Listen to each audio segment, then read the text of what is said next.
야, 내 형은 아직도 돈 자랑만 하더라. 내 얘기는 들을 생각도 없던데. 우리 언니? 평생 엄마 사랑만 독차지하더니 지금도 나를 무시해. 솔직히 말해봐. 내 동생이 내 돈 뜯어간 거 아직도 용서 못했지? 나이 들어 형제 자매가 원수가 되는 장면은 생각보다 가까이에 있습니다. 피 한 방울 섞인 사이라 믿었지만 시간이 지나면 남보다 더 잔혹한 적이 되기도 합니다. 어린 시절의 상처가, 부모의 편애가, 돈과 재산 문제까지 얽히면 그 증오는 불길처럼 번집니다. 더 끔찍한 건 한 번 갈라진 사이는 다시 붙기 어렵다는 사실입니다. 모른 척 지나가려 해도 명절에 터져 나오고 부모 문제로 재차 드러나며 결국 가족이라는 이름은 부서져 버립니다. 오늘 영상에서는 왜 형제 자매가 이렇게까지 돌이킬 수 없는 원수가 되어버리는지 그 치명적인 이유를 파헤쳐 드리겠습니다. 끝까지 보셔야 하는 이유는 단순합니다. 지금 설명드릴 내용은 여러분의 삶에도 똑같이 벌어질 수 있는 현실이기 때문입니다. 우리 형제는 다르다는 착각이 언제 무너질지 모릅니다. 영상 마지막까지 보셔야 뒤늦게 후회하지 않고 무너지는 관계를 피할 수 있는 최소한의 답을 찾을 수 있습니다. 구독, 좋아요, 알림 설정 누르시면 시작하겠습니다. 아울러 주변의 소중한 분들에게 많은 공유 부탁드립니다. 늙어 형제 자매가 원수가 되는 첫 번째 진짜 이유는 형제의 배우자가 끼어들어 사이가 틀어지기 때문입니다. 인천에 사는 한 형제의 이야기는 이 잔혹한 현실을 그대로 보여줍니다. 부모가 남긴 유일한 재산은 낡은 단독주택 한 채였습니다. 형과 동생은 원래 사이가 나쁘지 않았습니다. 가난 속에서도 서로 의지하며 컸고 어머니 장례식 때도 함께 어깨를 붙잡고 울던 사이라 주변에서 부러워할 정도였습니다. 하지만 문제는 장례가 끝난 뒤부터 시작됐습니다. 형의 아내는 집을 팔아 현금으로 나누자고 했습니다. 반면 동생의 아내는 시집살이 다 한 게 누구냐, 그동안 부모 곁 지킨 건 우리 집 아니냐며 분노를 터뜨렸습니다. 며칠 후 양쪽 아내가 모인 자리에서 입에 담기조차 힘든 욕설이 오갔습니다. 형의 아내는 내 남편은 부모 등골 빼먹고 산 기생충이라고 퍼부었고, 동생의 아내는 술잔을 집어던지며 내 남편이야말로 돈밖에 모르는 쓰레기라며 맞섰습니다. 그 순간 형제가 나서 말리기는커녕 각자의 아내를 두둔하며 더 큰 싸움이 터졌습니다. 결국 경찰이 출동했고 그날 이후 두 집은 철저히 갈라섰습니다. 형과 동생은 더 이상 서로의 집을 찾지 않았고 부모 제사도 따로 지내는 남보다 못한 관계가 되어버렸습니다. 피보다 진한 건 배우자의 교활한 말 한마디였던 것입니다. 이처럼 형제 사이를 무너뜨리는 가장 무서운 존재는 바로 배우자입니다. 형제끼리라면 단순한 말싸움에서 끝날 일이 배우자가 끼어들면 돌이킬 수 없는 전쟁으로 번집니다. 특히 아내들은 감정을 숨기지 않고 불을 지핍니다. 한쪽은 내 남편을 무시했다며 끝없이 증오를 부추기고 다른 한쪽은 우리가 더 희생했다며 원망을 쌓습니다. 이 과정에서 형제는 점점 배우자의 입을 통해 상대를 보게 됩니다. 직접 쌓아온 추억과 신뢰는 사라지고 배우자의 해석과 분노가 형제의 눈과 귀를 지배하는 것입니다. 문제는 시간이 지날수록 이 갈등이 더 깊어진다는 점입니다. 배우자의 말 한마디가 형제의 마음을 움직이고 결국 어린 시절의 정마저 지워버립니다. 내 형은 늘 내 덕만 보며 살았다. 내 동생은 평생 부모 집에 얹혀 살았다. 같은 독설은 형제의 기억을 왜곡시키고 의심과 증오를 심습니다. 그 결과 형제는 서로에게 등을 돌리고 오히려 배우자 편에 서서 싸우는 꼴이 됩니다. 피부치가 아니라 배우자의 손에 놀아나는 꼭두각시로 변하는 것입니다. 늙어서 형제 갈등은 단순한 싸움이 아니라 인생 말년을 송두리째 뒤흔드는 비극으로 이어집니다. 부모 제사를 따로 지내는 것은 물론 상속을 두고 법정에서 피를 토하는 경우도 많습니다. 결국 판결문에 이름을 올리며 남남이 되는 것이지요. 하지만 이 모든 시작은 배우자의 교활한 개입에서 비롯된 경우가 많습니다. 이런 사태를 막으려면 어떻게 해야 할까요? 첫째, 형제 간 문제는 형제끼리만 해결해야 합니다. 배우자가 끼어드는 순간 상황은 반드시 극단으로 치닫습니다. 둘째, 돈과 재산 문제는 명확히 문서로 남겨야 합니다. 배우자가 이를 빌미로 형제를 흔들 기회조차 주지 않는 것입니다. 마지막으로 형제 스스로도 배우자의 말에 무조건 끌려가지 않는 단호함이 필요합니다. 늙어 형제 자매가 원수가 되는 진짜 이유는 결국 피보다 강한 배우자의 입김 때문입니다. 한순간의 말 한 번의 비웃음이 형제의 관계를 송두리째 부숩니다. 교활한 배우자의 그림자가 드리운 순간 형제의 정은 끝없이 무너지고 남보다 더 잔혹한 원수로 남게 됩니다. 늙어 형제 자매가 원수가 되는 두 번째 진짜 이유는 부모가 중간에서 제 역할을 못하기 때문입니다. 경북 포항의 한 집안 이야기는 그 잔혹한 현실을 그대로 드러냅니다. 이 집 부모는 평생 큰 아들만을 자랑했습니다. 우리 집 기둥은 첫째다. 우리 가문을 잇는 건 첫째다라는 말이 늘 입에 붙어 있었습니다. 명절이면 큰 아들에게만 제일 좋은 반찬을 덜어주고 용돈도 몰래 챙겨주었습니다. 대학 등록금도 큰 아들에겐 아낌없이 지원했지만 둘째 아들은 알아서 벌어라는 말뿐이었고 셋째와 넷째 딸들은 아예 공부는 사치라며 고등학교 졸업도 못 시켰습니다. 시간이 흘러 부모가 늙자 큰 아들은 부모 곁을 찾지도 않았습니다. 대신 둘째 아들과 두 딸이 부모의 병간호를 도맡아야 했습니다. 기저귀를 갈고 약을 타오고 응급실을 뛰어다니며 온갖 고생은 다 했지만 부모의 입에서는 여전히 우리 첫째가 있어 든든하다라는 말만 흘러나왔습니다. 간병으로 지쳐있던 둘째 아들은 그 한마디에 결국 폭발했습니다. 누가 병원비 내고 누가 당신들 곁 지키고 있는데 아직도 첫째 타령이냐? 분노에 찬 목소리는 병실을 울렸고 옆에 있던 셋째와 넷째 딸도 눈물을 터뜨리며 맞장구 쳤습니다. 하지만 부모는 끝내 큰아들이 집안을 지켜줄 거다라는 말을 남기고 세상을 떠났습니다. 장례식장에서 갈등은 폭발했습니다. 재산은 고작 시골집 한 채였지만 부모가 생전에 이 집은 큰아들 몫이라 못을 박아둔 탓에 다른 형제들은 철저히 배제당했습니다. 둘째 아들은 술에 취해 부모도 죽을 때까지 눈이 멀어 있었다며 큰아들의 멱살을 잡았습니다. 셋째와 넷째 딸은 울부짖으며 우린 평생 머슴처럼 살았는데 결국 넌 다 가져가는구나라며 비난했습니다. 결국 경찰이 출동해 싸움을 말려야 했고 형제들은 장례를 치르면서도 서로를 외면했습니다. 장례가 끝난 뒤 둘째 아들과 두 딸은 완전히 큰아들과 인연을 끊었습니다. 같은 핏줄이었지만 부모의 편에는 자식들을 갈라놓고 형제 사이를 돌이킬 수 없는 원수로 만든 것입니다. 이 사례처럼 부모의 불공평한 사랑은 가장 깊고 치명적인 균열을 낳습니다. 특히 첫째 아들만을 떠받드는 문화는 다른 자식들의 가슴에 영원히 지워지지 않는 상처를 새깁니다. 우린 늘 들러리였다. 우린 부모에게 자식이 아니었다라는 절망감은 세월이 아무리 흘러도 사라지지 않습니다. 부모가 한쪽만 감싸는 순간 그 집안은 이미 무너진 것이나 다름없습니다. 늙어 형제 자매가 원수가 되는 진짜 이유는 결국 부모가 공정한 심판자가 되지 못했기 때문입니다. 피는 물보다 진하다고 하지만 편애 속에서 흐른 피는 독으로 변합니다. 그 독은 자식들의 관계를 갈갈이 찢고 결국 남보다 더 잔혹한 원수로 만들고 맙니다. 늙어 형제 자매가 원수가 되는 세 번째 진짜 이유는 한쪽은 여유롭고 한쪽은 힘들어 불편하기 때문입니다.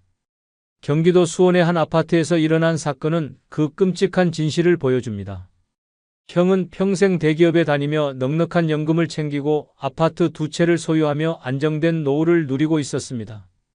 반면 동생은 사업 실패 후 빚더미에 올라 일용직으로 겨우겨우 생계를 이어갔습니다. 부모의 집을 처분하면서 불씨가 터졌습니다. 형은 당연히 자신이 더 많이 기여했으니 큰 몫을 가져야 한다고 주장했고 동생은 평생 부모 곁을 지킨 건 자신이라며 맞섰습니다. 욕설이 오갔고 결국 주먹다짐으로 번졌습니다.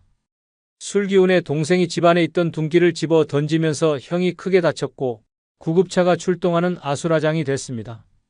그날 이후 두 형제는 완전히 갈라섰고 부모 제사조차 따로 지내는 원수로 변했습니다. 사람들은 말합니다. 돈이 이렇게 무섭다고. 하지만 실상은 돈이 아니라 가진 자와 못 가진 자의 간극이 형제의 마음을 갈라놓은 것입니다. 이 사례는 극단적이지만 현실 속에서도 비슷한 장면이 수없이 반복됩니다. 여유로운 형제는 가난한 형제를 만나면 불편함을 느낍니다. 상대가 무언가를 요구할까 두려워지고 밥값조차 함께 나누기 어색해집니다. 반대로 힘든 형제는 잘 사는 형제의 눈빛에서 은근한 우월감을 읽습니다. 아무리 아닌 척해도 집값이 다르고 생활 수준이 다르면 대화조차 끊깁니다. 자식 이야기, 여행 이야기, 노후 계획까지 전부 상처가 됩니다. 가진 자의 자랑은 가난한 자의 모욕이 되고 가난한 자의 하소연은 가진 자의 피로가 됩니다.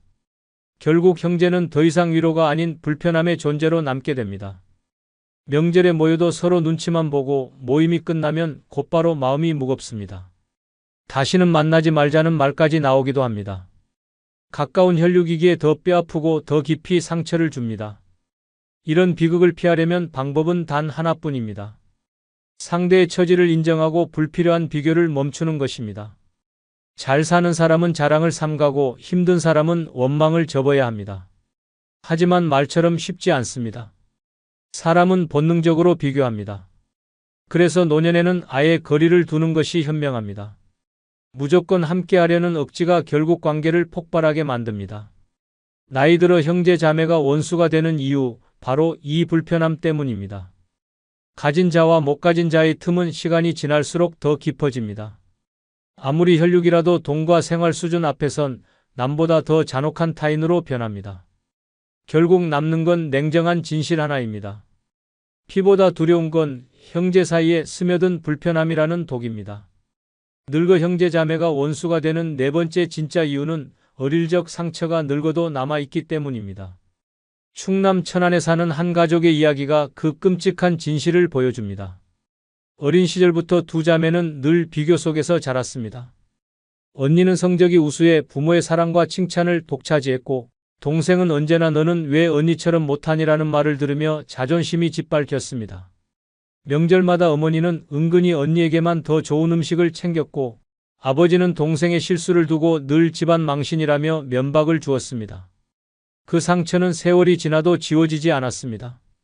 결국 성인이 된 후에도 동생은 늘 열등감과 분노에 휘둘렸고, 언니는 그런 동생을 무시하며 더 멀리 했습니다. 어느 해 설날, 모처럼 모인 자리에서 언니가 무심코 "넌 어릴 때부터 집안의 보탬이 된 적이 없잖아라고 말하자 동생은 참아왔던 분노를 터뜨렸습니다. 술병이 날아가고 언니의 이마에서 피가 흘렀습니다. 가족들이 필사적으로 말렸지만 이미 자매의 관계는 파국이었습니다. 이후 두 사람은 연락을 끊었고 부모의 장례식조차 따로 지냈습니다. 피를 나눈 자매였지만 어린 시절 심어진 상처는 결국 늙은 나이에 폭발하며 원수로 남게 만든 것입니다. 이처럼 어릴 적 받은 상처는 단순한 기억이 아니라 늙어서도 관계를 파괴하는 불씨가 됩니다. 부모의 편애, 끊임없는 비교, 차별적인 대우는 형제 자매의 마음에 깊은 흉터를 남깁니다. 시간이 지나면 사라질 것 같지만 실상은 더 단단한 앙금으로 굳어집니다. 평생 묻어두었던 감정은 노년의 경제적 문제, 재산 분쟁, 자식 문제와 겹치면서 더욱 잔인하게 드러납니다. 언젠가 폭발할 시한폭탄처럼 사소한 말 한마디가 관계를 돌이킬 수 없는 파국으로 몰고 갑니다. 늙은 형제 자매의 갈등은 단순한 싸움이 아닙니다.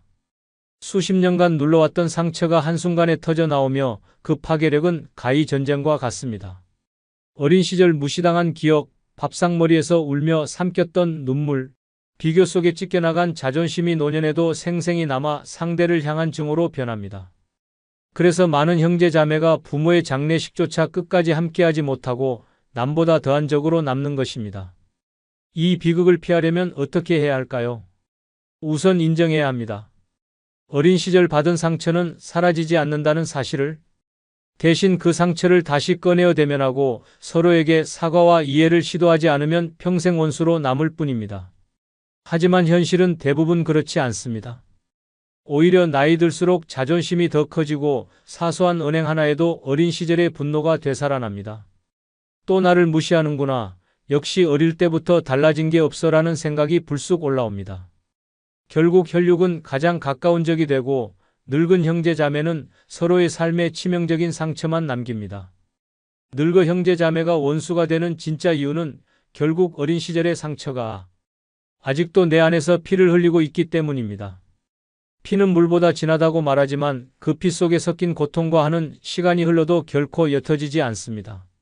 오히려 세월이 지나며 더 진하게 남아 노년에 이르러 그 관계를 송두리째 파괴합니다.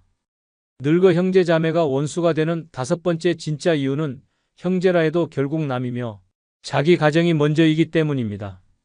부산에 사는 한 집안에서 벌어진 사건은 그 잔혹한 현실을 적나라하게 보여줍니다. 부모가 세상을 떠나며 남긴 재산은 오래된 상가 건물 한 채였습니다. 장례식 때만 해도 형제 넷은 서로 잘 챙기며 살자고 손을 잡고 울었습니다. 그러나 상속 이야기가 나오자 분위기는 순식간에 바뀌었습니다. 장남은 내가 장남으로서 부모 제사를 이어가야 하니 건물은 당연히 내 몫이라고 주장했습니다. 둘째는 내가 부모 곁을 끝까지 지켰다며 반발했고, 셋째는 돈이 급한데 내 지분을 먼저 달라고 나섰습니다. 넷째는 울먹이며 우린 여자인데 늘 희생만 강요받았다며 격하게 맞섰습니다. 하지만 더 충격적인 건 각자의 배우자가 뒤에서 불을 붙였다는 점이었습니다. 장남의 아내는 우리 아이들 대학 등록금은 누가 책임지냐며 남편을 부추겼고, 둘째 아내는 간병 다 해놓고 빈손이면 바보냐며 악을 썼습니다. 결국 고성이 오갔고 술병이 깨지며 싸움은 몸싸움으로 번졌습니다. 장례식장이 아수라장이 되었고 경찰까지 출동해 형제들을 갈라놓아야 했습니다. 그날 이후 네 형제는 다시는 한자리에 모이지 않았습니다. 부모의 죽음 앞에서도 자기 가정의 이익을 먼저 생각한 결과 피부치들은 원수로 갈라섰습니다. 이처럼 늙어 형제 자매의 관계가 무너지는 가장 큰 이유는 피보다 현실이 더 무겁기 때문입니다.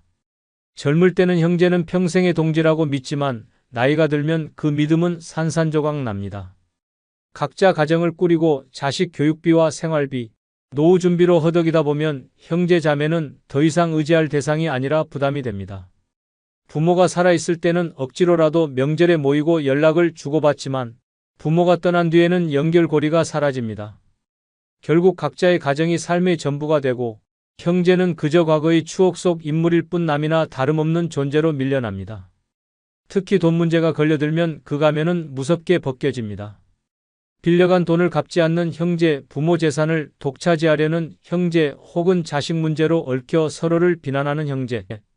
이 모든 다툼의 바탕에는 내 가정이 먼저라는 본능적인 생존 본능이 있습니다. 형제의 어려움보다 내 아내와 내 자식의 안위가 먼저이고 결국 그 계산 앞에 형제애는 무력하게 무너집니다. 더 무서운 건 나이가 들수록 이 갈등이 더 치열해진다는 점입니다. 노년의 삶은 경제적으로 팍팍합니다. 연금만으로는 생활이 빠듯하고 병원비는 눈덩이처럼 불어납니다. 이런 상황에서 형제와 나눠야 할 몫은 더 큰 고통으로 느껴집니다. 내 자식 먹여 살리기도 힘든데 왜 내 몫까지 신경 써야 하냐는 냉정한 말이 쉽게 튀어나옵니다. 서로를 도와야 할 시기에 오히려 서로를 원망하며 등을 돌리는 것이지요. 형제 자매 관계를 지켜내려면 최소한의 원칙이 필요합니다. 돈거래를 하지 말 것, 재산 문제는 문서로 명확히 할 것, 가정사에 지나치게 끼어들지 말 것. 하지만 대부분의 사람들은 이를 지키지 못합니다. 형제라는 이유로 대충 넘어가다 결국 가장 큰 상처를 주고받습니다. 늙어 형제 자매가 원수가 되는 진짜 이유는 결국 형제도 남이라는 사실을 깨닫는 순간 찾아옵니다. 아무리 피를 나눈 사이라 해도 내 가정의 생존 앞에서는 그 관계가 무너지고 혈육은 더 이상 혈육이 아닙니다. 피는 물보다 진하다고 하지만 현실의 칼날 앞에서는 피조차도 쉽게 말라버립니다. 결국 남는 건 추억이 아니라 원망과 증오뿐입니다. 늙어 형제 자매가 원수가 되는 여섯 번째 진짜 이유는 형제의 실패를 위로보다 비웃음으로 대하기 때문입니다. 충청남도 아산에 사는 한 가정의 이야기가 그 비극을 적나라하게 보여줍니다.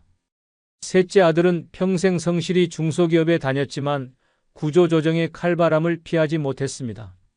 하루아침에 실직자가 되었고 퇴직금으로 치킨집을 열었으나 몇 달도 버티지 못하고 문을 닫았습니다. 빚은 눈덩이처럼 불어났고 아내와 자식은 결국 집을 떠났습니다. 절망 속에 그는 마지막 자존심을 지키고 싶어 형제들에게 내가 이렇게 무너질 줄 몰랐다. 그래도 다시 일어나 보려고 한다고 고백했습니다. 그런데 형의 입에서 나온 말은 잔혹한 비웃음이었습니다. 넌 원래 뭐든 오래 못 버티잖아. 남들이 다 하는 가게 하나 못 지켜낸 걸 보니 역시 기대할 게 없다. 여동생도 가세했습니다. 형은 어릴 때부터 책임감이 없었잖아. 다 내 탓이지 누굴 탓해? 그 순간 셋째는 숨이 막혀왔습니다.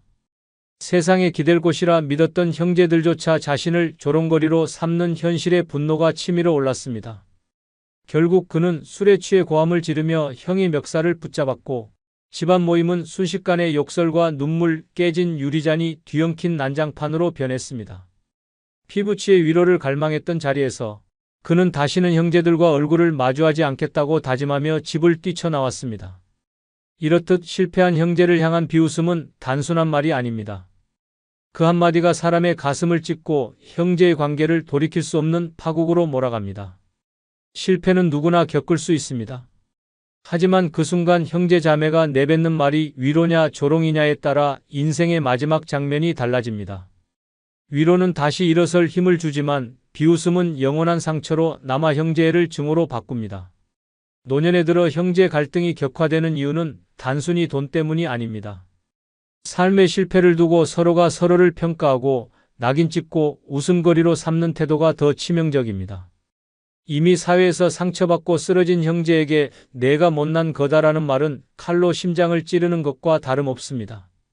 그 말은 자존심을 무너뜨리고 피부치로서 마지막 기대마저 무너뜨립니다. 더 무서운 건 이런 비웃음이 평생의 감정으로 쌓인다는 점입니다. 명절마다 아직도 제대로 하는 일 없냐? 라는 농담이 반복되고 모임에서 넌 늘 사고만 친다라는 말이 습관처럼 튀어나옵니다. 듣는 사람의 마음은 점점 갈갈이 찢겨나가고 결국 어느 날 폭발해 버립니다. 그리고 그날 이후 형제는 더 이상 혈육이 아닌 아니 그보다 더 증오스러운 원수가 되어버립니다. 늙어 형제 자매가 원수가 되는 진짜 이유는 결국 서로의 실패를 대하는 태도에 있습니다. 위로하지 않고 비웃는 순간 피보다 진한 정은 순식간에 썩어버립니다. 그리고 남는 것은 평생 씻을 수 없는 상처와 남보다 더 잔혹한 원수로 남은 형제의 그림자뿐입니다. 영상이 끝나면 여러분의 경험이나 생각을 댓글로 남겨주세요. 여러분의 소중한 경험과 의견이 다른 누군가에게는 큰 힘과 깨달음이 분명될 것입니다. 아울러 멤버십 가입 부탁드리며 오늘 하루도 행복하시고 무탈하시기 바랍니다. 여보, 은퇴했으면 이제 좀 쉬어. 왜 죽을 때까지 일만 하려고 해? 아직은 일할 수 있잖아. 조금이라도 더 벌어놔야 불안하지 않지. 됐어. 이제는 젊었을 때 고생한 보상으로 딱 1년만 원 없이 놀아봐. 그게 당신이 살 길이야. 다 부질없다. 60세 이후엔 노는 게 최고인 이유는 아껴두고 모아둔 돈이 결국 내 행복으로 돌아오지 못하기 때문입니다. 평생 쓸쓸히 일만 하다 은퇴 후에도 일터에 매달리면 결국 남는 건 병원 영수증과 한숨뿐입니다. 돈은 통장에 쌓아둘 때가 아니라 내가 살아 움직일 때 쓸 때 진짜 힘을 발휘합니다. 노년의 가장 현명한 선택은 더 버는 것이 아니라 지금 누리는 것이며 그 순간만이 내 인생을 진짜 빛나게 만듭니다. 구독, 좋아요, 알림 설정 누르시면 시작하겠습니다. 다 부질없다. 60세 이후엔 노는 게 최고인 첫 번째 이유는 아끼며 사는 건 산송장이 되는 길이기 때문입니다. 평생 아끼고 참고 전략하며 살아온 사람들이 노년에 어떤 결말을 맞는지 우리는 수도 없이 보아왔습니다. 충남 천안에 사는 한 어르신은 젊어서부터 한 푼이라도 아껴야 산다는 말을 입에 달고 살았습니다. 친구들이 여행을 가자고 해도, 아내가 옷 한 벌 사자고 해도, 자식들이 외식하자고 해도 그는 늘 돈 아깝다, 나중에 하자라는 대답만 했습니다. 그렇게 수십 년 동안 쪼개고 아끼며 모은 돈은 억 단위로 불어났습니다. 하지만 정작 그에게 남은 건 웃음이 아니라 한숨이었고 즐거운 추억이 아니라 통장 잔고뿐이었습니다. 은퇴 후 그는 집안에만 틀어박혀 살았습니다. 친구들은 하나둘 세상을 떠나거나 멀어졌고 가족들도 각자의 삶에 바쁘다 보니 찾아오는 이가 드물었습니다. 그렇게 쌓아둔 돈은 그대로 남아 있었지만 본인은 점점 무기력해졌습니다. 하루 종일 TV 앞에 앉아 리모컨만 돌리며 시간을 죽이는 생활이 반복되었고 점점 말수가 줄고 눈빛마저 흐려졌습니다. 주변 사람들은 몸은 살아있는데 영혼은 없는 사람 같다며 그를 두고 산송장 같다고 했습니다. 실제로 그는 건강이 나빠져 병원 신세를 지면서도 치료비가 아깝다며 제대로 된 검사를 받지 않았습니다. 결국 병은 더 깊어졌고 쌓아둔 돈은 아무 의미 없이 남아 있었습니다. 죽음을 앞두고 그는 자식들에게 이런 말을 남겼습니다. 내가 돈만 보고 살았더니 내 인생은 다 허무하구나. 나는 평생 산송장으로 산 거야. 반대로 아끼지 않고 자기 인생을 위해 돈을 쓴 사람들의 노년은 전혀 달랐습니다. 전북 전주에 사는 이순자 씨는 남편이 세상을 떠난 뒤 마음을 고쳐 먹었습니다. 내 인생은 내가 쓰지 않으면 아무도 대신 살아주지 않는다. 그는 적금을 깨고 매년 해외여행을 다녔습니다. 일본 온천, 대만 야시장, 유럽의 골목길까지 발이 닿는 곳마다 사진을 찍고 맛있는 음식을 즐겼습니다. 또한 노래교실에도 등록해 마음껏 노래를 불렀고 친구들과 모여 춤을 추며 즐겼습니다. 주변 사람들은 그 나이에 무슨 돈 낭비냐고 수군거렸지만 이 씨는 웃으며 대답했습니다. 돈은 내가 살아있을 때 써야 돈이지. 내가 누리지 못하면 결국 산송장이 되는 거예요. 그녀의 말처럼 그녀의 얼굴에는 늘 생기가 가득했고 삶에 대한 자존감이 넘쳤습니다. 아끼며 산다는 건 단순한 전략이 아닙니다. 그것은 내 인생을 스스로 가두는 족쇄입니다. 돈을 쌓아두는 순간부터 나는 현재를 잃고 미래의 불안만 붙들고 사는 존재가 됩니다. 그렇게 살다 보면 결국 오늘의 행복은 사라지고 내 삶은 숫자와 계산만 남게 됩니다. 그 끝은 산송장처럼 숨만 쉬는 껍데기 인생입니다. 하지만 내가 즐겁게 쓰는 순간 내 인생은 다시 살아납니다. 내 손으로 돈을 꺼내 친구와 밥을 먹고 여행길에 오르고 좋아하는 물건을 사는 순간 나는 비로소 살아있음을 느낍니다. 돈은 쌓아둘 때 힘이 되는 게 아니라 쓰는 순간 나의 영혼을 되살리는 불꽃이 됩니다. 노년의 가장 무서운 것은 가난이 아니라 살아있어도 산송장처럼 되는 삶입니다. 남의 눈치만 보며 아까워서 아무것도 하지 못한 채 결국 병원 침대에서 후회하는 인생은 결코 행복이 아닙니다. 그러니 지금이라도 눈을 뜨고 선택해야 합니다. 돈은 쌓아두는 게 목적이 아닙니다. 지금 웃고 지금 먹고 지금 떠나는 데 써야 합니다. 그럴 때만 내가 진짜 살아있다는 감각을 되찾을 수 있습니다. 아끼며 사는 건 결국 산송장이 되는 길입니다.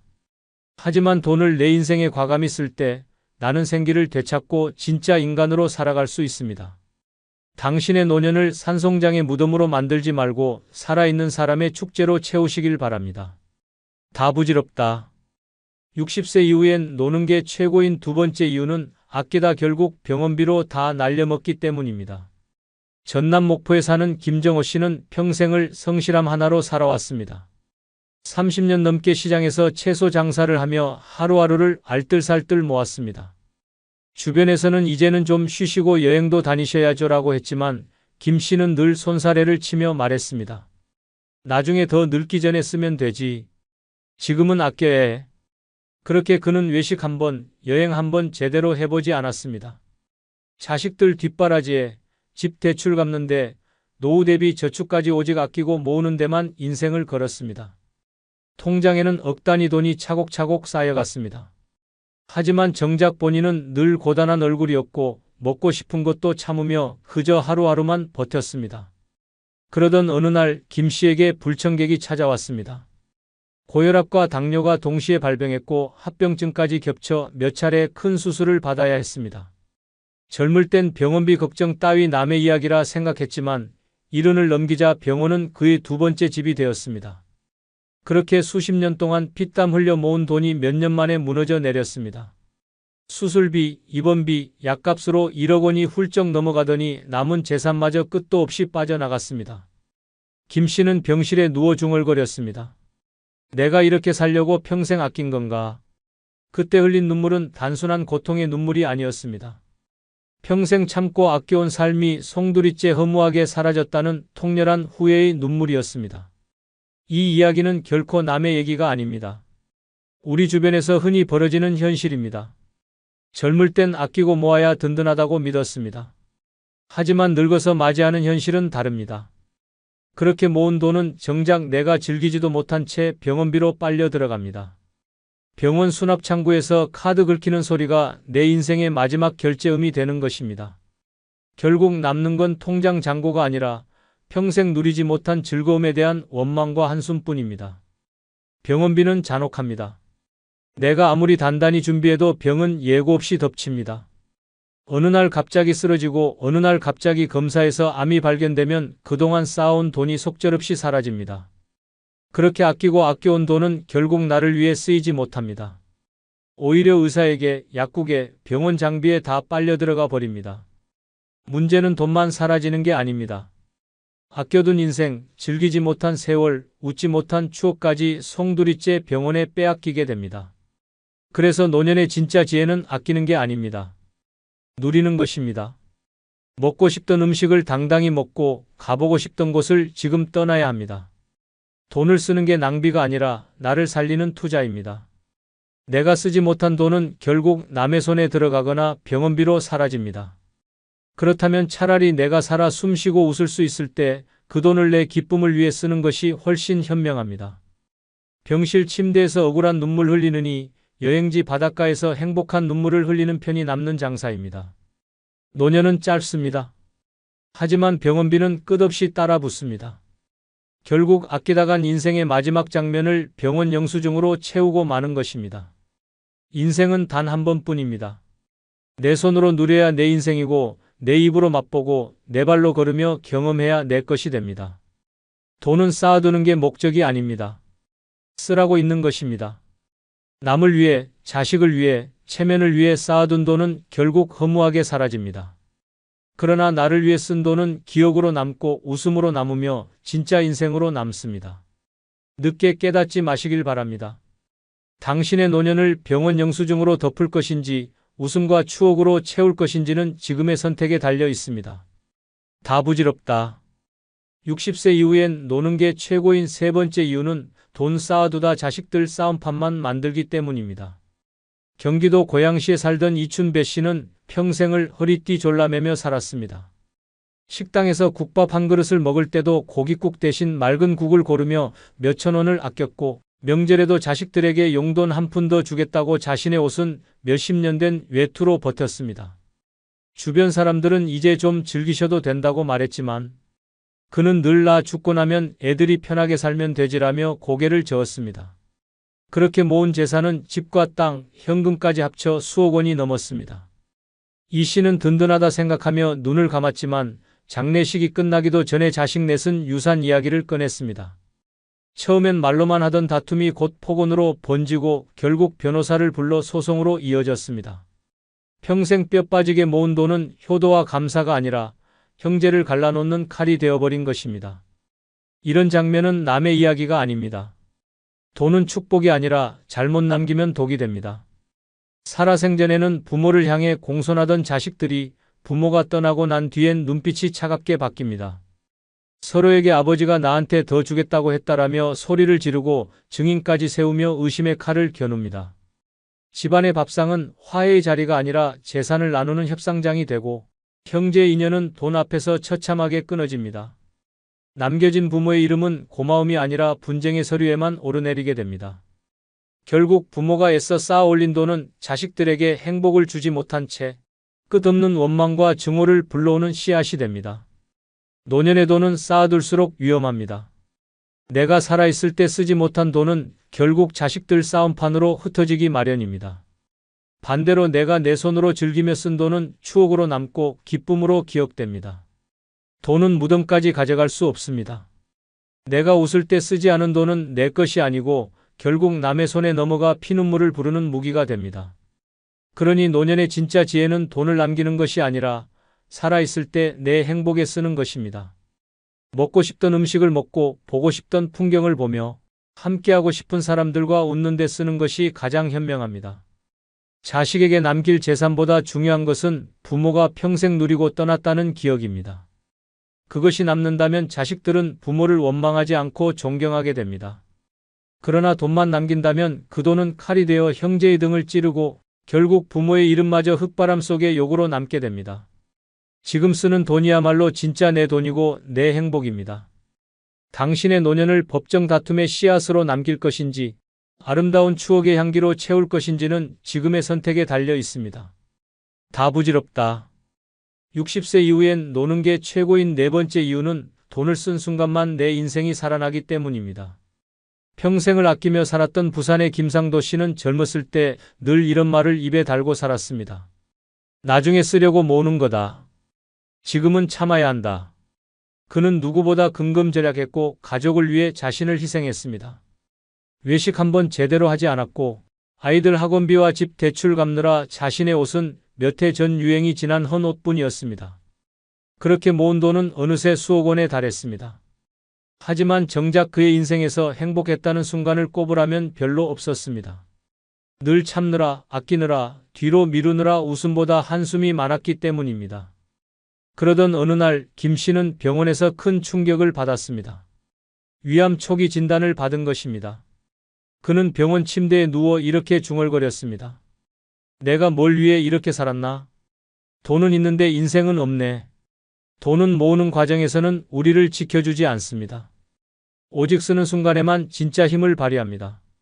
한 번의 여행, 한 번의 외식, 한 번의 선물에서 돈은 단순한 종이가 아니라 인생을 빛내는 불꽃이 됩니다. 돈을 쌓아두는 것만으로는 아무 의미가 없습니다.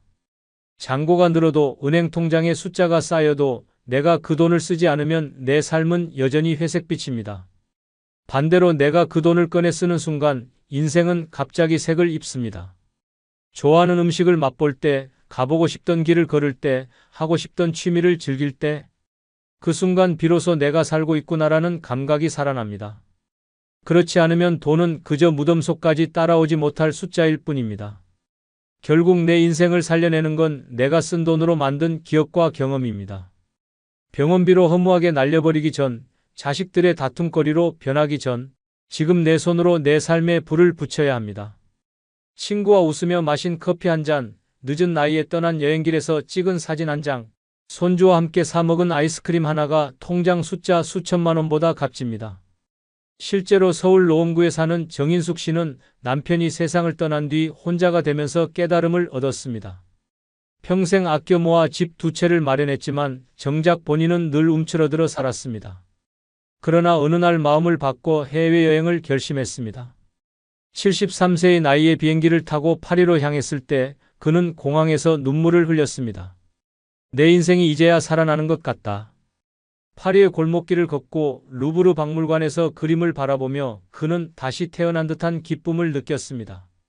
통장에 찍힌 잔고가 주지 못했던 행복이 돈을 쓴 그 순간 눈부시게 살아났던 것입니다. 돈은 쌓아둘수록 무겁고 쓸수록 가벼워지면서 내 인생을 자유롭게 만듭니다. 한 푼이라도 아끼며 살다 보면 결국 그 돈은 병원 영수증으로만 사라지거나 남겨둔 가족들에게 싸움의 불씨가 됩니다. 하지만 내가 기쁘게 쓰는 순간 그 돈은 나를 위해 생명을 불어넣는 힘이 됩니다. 노년의 삶은 길지 않습니다. 남을 위해 모으지 말고 미래만을 위해 아끼지도 마십시오. 지금 당장 내가 쓰는 돈, 내가 웃는 순간, 내가 살아있음을 느끼는 순간이야말로 진짜 내 인생입니다. 돈을 쌓아둔 채로 무덤에 들어가는 것보다 돈을 쓰면서 생생하게 웃고 떠나는 편이 훨씬 가치 있습니다. 당신의 삶을 불태우는 불씨는 통장 잔고가 아니라 지금 쓰는 그 한 장의 지폐에서 시작됩니다. 인생은 한 번뿐이고 돈을 쓴 순간만 내 인생은 다시 살아납니다. 다 부질없다. 60세 이후엔 노는 게 최고인 5번째 이유는 건강할 때 쓰는 돈이 가장 큰 행복으로 돌아오기 때문입니다. 전북 군산에 살던 김종만 씨는 젊을 때부터 늘 전략을 입에 달고 살았습니다. 친구들이 해외여행을 가자 해도 건강이 허락할 때 나중에 가면 된다라며 고개를 저었고, 아내가 좋은 옷 한 벌 사자고 해도 돈 아깝다, 나중에 여유 있으면 사자라며 거절했습니다. 그렇게 참으며 모은 돈은 5억 원이 넘었습니다. 그는 마음속으로 언젠가 은퇴하면 멋지게 쓰리라는 꿈을 품고 있었지만 정작 은퇴를 하고 나니 몸이 버티질 못했습니다. 무릎 관절은 이미 망가져 계단을 오르는 것도 힘들었고 당뇨와 혈압으로 인해 의사에게 여행은 금지당했습니다. 결국 평생 아껴 모은 돈은 병원비와 약값으로 빠져나갔고 그토록 꿈꾸던 여행은 한 번도 가지 못한 채 세상을 떠났습니다. 마지막까지 그는 침대에 누워 내가 조금만 일찍 쓸 걸, 건강할 때 즐겼어야 했는데라며 눈물을 흘렸습니다.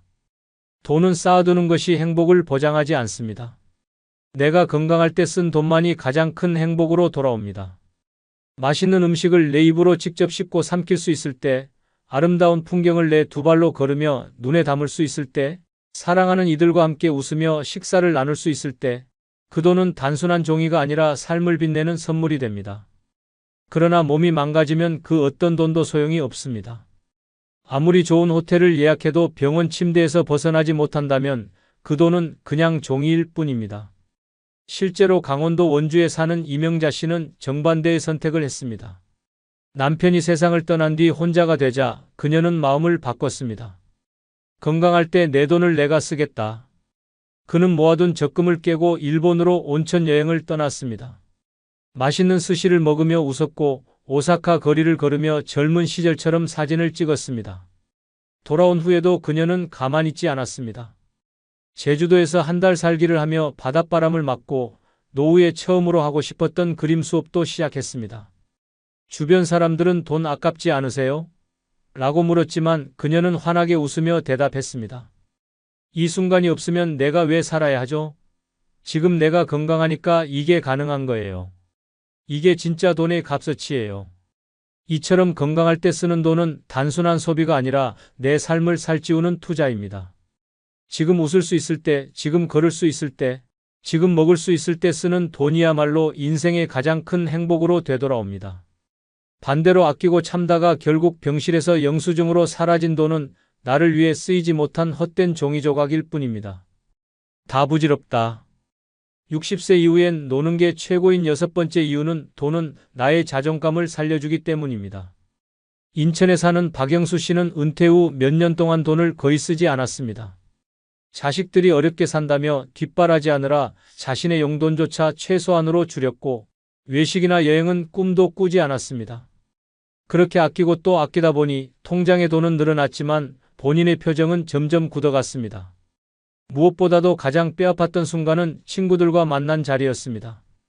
친구들이 우리 이번엔 동해로 여행이나 가자고 제안했을 때 박 씨는 돈이 아까워 핑계를 대고 빠졌습니다.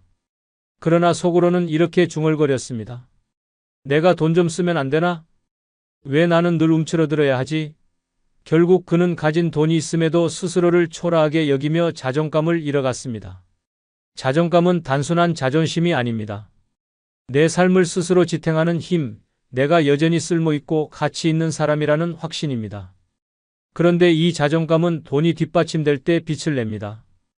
병원비를 낼 수 있는 돈이 있으면 누구에게도 손 벌리지 않아도 되고 식당에서 먹고 싶은 음식을 마음껏 시킬 수 있으면 내 삶이 여전히 주체적임을 느낍니다. 반대로 돈이 없으면 작은 병원비에도 자식에게 전화해야 하고 친구와 밥을 먹을 때도 눈치를 보게 됩니다. 결국 돈이 없으면 자존감도 무너지고 스스로를 하찮게 여기게 되는 것입니다. 대전의 김정자 씨는 정반대의 삶을 보여줬습니다. 그는 남편이 세상을 떠난 뒤 작은 연금을 모아두고 있었습니다. 돈이 많진 않았지만 그는 그 돈을 아낌없이 자신에게 썼습니다. 좋아하는 꽃꽂이 수업에 등록했고 매달 한 번은 근교로 여행을 갔습니다. 동네 카페에 앉아 비싼 커피를 시켜도 주눅 들지 않고 오히려 당당하게 말했습니다. 이건 내가 번 돈으로 마시는 커피야. 그렇게 살다 보니 그의 얼굴에는 주름보다 빛나는 자신감이 묻어났습니다. 사람들은 말했습니다. 김 씨는 돈이 많아서 행복한 게 아니라 돈을 쓰면서 자존감을 지켜내서 행복하다. 돈을 쓰는 순간은 단순히 소비가 아니라 내 존재를 확인하는 행위입니다. 내가 원하는 것을 내 힘으로 선택하고 누릴 수 있을 때 삶은 주체성을 되찾습니다. 자존감이 살아야 인간관계도 당당해지고 외로움도 덜어지고 하루하루의 표정이 달라집니다. 그러나 돈을 쌓아두기만 하면 자존감은 점점 시들어갑니다. 아무리 많은 돈이 있어도 내 손으로 쓰지 못하고 남의 눈치만 보며 지갑을 닫는다면 그것은 결국 종이에 불과합니다. 노년의 가장 큰 비극은 가난이 아니라 자존감을 잃는 것입니다. 누군가에게 매달려야 하고 작은 선택조차 스스로 못하는 삶은 인간을 무너뜨립니다. 하지만 내 손으로 내 돈을 쓰는 순간 비록 작은 소비라도 내 자존감은 다시 살아납니다. 나는 여전히 내 삶의 주인이다라는 확신이 생깁니다. 그렇기에 돈은 나의 자존감을 살려주는 가장 강력한 무기입니다. 엄마, 왜 그런 사람 붙잡고 사세요? 아버지 돌아가신 지 얼마나 됐다고요? 아버지, 그 여자 돈 노리는 것 뻔히 보이는데 왜 눈이 멀었어요? 이 나이에 연애요? 창피한 줄 아세요? 그냥 혼자 사세요. 이 끔찍한 대화들은 실제로 노년의 사랑을 시작한 사람들이 매일같이 듣는 모욕의 언어입니다. 젊은 시절이라면 웃어넘길 수 있었을지도 모릅니다. 하지만 나이 들어 굽은 어깨에 던져지는 차가운 말은 칼보다 깊은 상처를 남깁니다. 늙어 이성을 사랑하면 지옥인 이유는 단순히 오해와 시선 때문이 아닙니다. 자식의 혐오 섞인 눈빛, 낯선 가족들의 노골적인 멸시, 심지어 재산을 둘러싼 전쟁까지 벌어지며 삶을 송두리째 흔듭니다. 설렘보다 모욕이 앞서고 행복보다 치욕이 더 크게 다가옵니다. 결국 사랑이 아니라 지옥문을 연 셈이 되는 것입니다. 오늘 영상 끝까지 보신다면 왜 노년의 사랑이 때로는 축복이 아닌 처참한 파멸로 이어지는지 그 잔혹한 진실을 알게 될 것입니다. 구독, 좋아요, 알림 설정 누르시면 시작하겠습니다. 아울러 주변의 소중한 분들에게 많은 공유 부탁드립니다. 늙어 이성을 사랑하면 지옥인 첫 번째 이유는 낯선 가족에게 모욕을 당할 수 있기 때문입니다. 서울에 사는 73세 정순애 씨는 남편과 사별한 뒤 몇 년간 홀로 살다가 같은 동네에서 만난 한 남성과 새로운 삶을 시작했습니다. 처음엔 웃음이 끊이지 않았습니다. 늦게 만난 인연이라 서로 의지했고 함께 장을 보고 산책하며 남은 시간을 채워갔습니다. 하지만 문제는 상대 남성의 자식들이었습니다. 첫 만남에서부터 차가운 눈빛으로 그녀를 훑어보며 말했습니다. 아버지 돈 노리시는 거 아니에요? 그 한마디는 칼날처럼 가슴을 찔렀습니다. 시간이 지나도 그 시선은 변하지 않았습니다. 명절에 찾아가면 식탁 끝에 앉혀놓고 대화에서 의도적으로 배제하며 마치 하인 취급을 했습니다. 심지어 한 번은 반찬을 덜어주던 손을 뿌리치며 우리 엄마 자리 넘보지 마세요라는 말을 들었습니다. 그 순간 정순애 씨는 자신이 사랑한 남자의 곁에서조차 낯선 이방인, 불청객, 심지어 모욕받는 존재라는 걸 뼈저리게 느꼈습니다. 결국 그녀는 관계를 정리하고 홀로 돌아왔지만 그 모욕의 기억은 지울 수 없는 흉터로 남았습니다. 노년의 사랑은 때때로 불청객 취급을 받습니다. 본인은 새로운 희망이라 여겼던 사랑이 상대의 가족에겐 불편한 존재가 되기도 합니다. 낯선 가족은 이유 없는 의심과 경계로 상처를 줍니다. 그들의 입장에서 볼 때 새로운 연인은 사랑이 아니라 유산을 노리는 침입자일 뿐입니다. 결국 늙어 사랑에 뛰어든 이들은 모욕과 불신 속에서 자기 존재를 부정당하는 지옥을 경험하게 됩니다. 무엇보다 무서운 건 사랑이 주는 기쁨보다 모욕의 기억이 훨씬 오래 남는다는 점입니다. 사람은 늙어가며 마음이 여려지고 한마디 비수가 평생의 상처가 됩니다. 더구나 그 상처는 상대 자식들이라는 피로 맺어진 가족의 입을 통해 쏟아지니 더 깊습니다. 이 지옥 같은 상황에서 벗어나려면 노년의 사랑을 시작하기 전에 냉정하게 따져봐야 합니다. 상대의 가족은 나를 받아들일 준비가 되어 있는가? 혹시 나를 적으로 여기진 않는가? 사랑은 아름답습니다. 그러나 나이가 들어 시작하는 사랑은 낭만만이 아닙니다. 낯선 가족의 차가운 눈빛과 모욕적인 말이 함께 따라옵니다. 그 순간 사랑의 달콤함은 산산이 부서지고 남는 건 쓸쓸한 후회와 멍든 자존심뿐입니다. 노년의 이성을 사랑한다는 건 때로는 행복보다 치욕을 감수해야 하는 선택일 수 있다는 사실을 잊어서는 안 됩니다.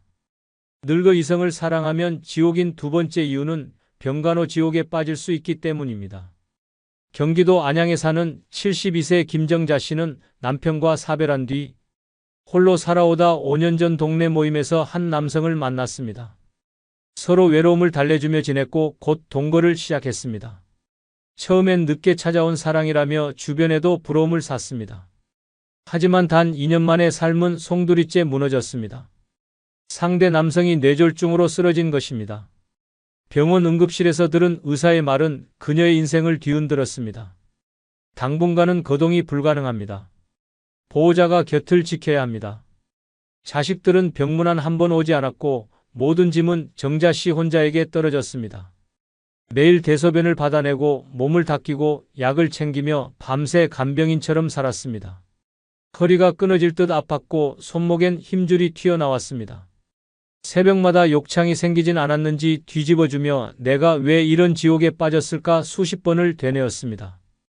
더 참담했던 건 남성의 가족들이었습니다. 오히려 그녀를 향해 당신이 책임져야지 사랑한 거 아니에요? 라며 차갑게 내뱉었습니다.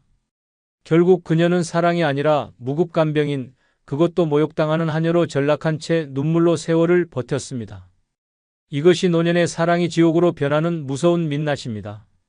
달콤한 말과 따뜻한 손길로 시작했지만 한순간에 병간호라는 족쇄에 묶여버립니다. 특히 노년의 병간호는 청춘의 간병과 차원이 다릅니다. 체력은 이미 바닥나 있고 경제적 여유도 부족합니다.